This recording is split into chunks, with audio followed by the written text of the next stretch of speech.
Hello, আসসালামু আলাইকুম viewers. রিমার্ট collection থেকে আমি হাজির হয়েছি একটি পেটিকোট কাটিং নিয়ে। তো আজ আমি দেখাবো যে মোটা মানুষের পেটিকোট কিভাবে কাটিং করতে হয়, কিভাবে জোড়াটা দিতে হয়। তো দেখতেই পাচ্ছ বন্ধুরা, আমি 2.5 ইঞ্চিতে মাপ দিয়ে কাটিং করে নিয়েছি। তো এবার আমি এটাকে ভাঁজ করে নেব, 4 ভাঁজে ভাঁজ করে নেব। তো 4 ভাঁজে ভাঁজ করে নেওয়া আমার হয়ে গেছে। বন্ধুরা অবশ্যই আমার ভিডিওটি সাবস্ক্রাইব করে দেবে এবং আমার চ্যানেলটা অবশ্যই লাইক কমেন্ট করবে, সাবস্ক্রাইব করে দেবে।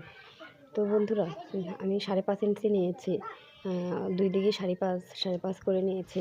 তো এখন আমি এটিকে ভালো করে চাপ দিয়ে নেব, তাহলে একটি দাগ পড়ে যাবে মাঝখানে। তো এখন সেই অনুযায়ী আমি এটিকে কাটিং করব। তো অবশ্যই আমার চ্যানেলটিকে সাবস্ক্রাইব করে দেবে, আর অবশ্যই লাইক কমেন্ট করতে ভুলবে না, আর অবশ্যই আমার ভিডিও নিয়ে অবশ্যই কমেন্ট করবে।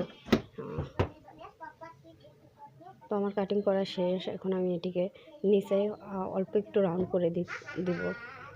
তো এভাবে যদি তোমরা পেটিকোট কাটিং করো, তোমাদের কোনোই ভুল হবে না। যারা মোটা আছো তারা এভাবে কাটিং করতে পারবে। তো নিচ দিকে আমি অল্প একটু রাউন্ড শেপ করে দেব, যাতে কোনা বের না হয়। তো বন্ধুরা, আমার চ্যানেলটিকে অবশ্যই সাবস্ক্রাইব করতে ভুলবে না, আর না টেনে সম্পূর্ণ ভিডিওটা দেখবে। তো দেখতেই পাচ্ছ 4 পার্ট আমার কাটিং করা হয়ে গেছে।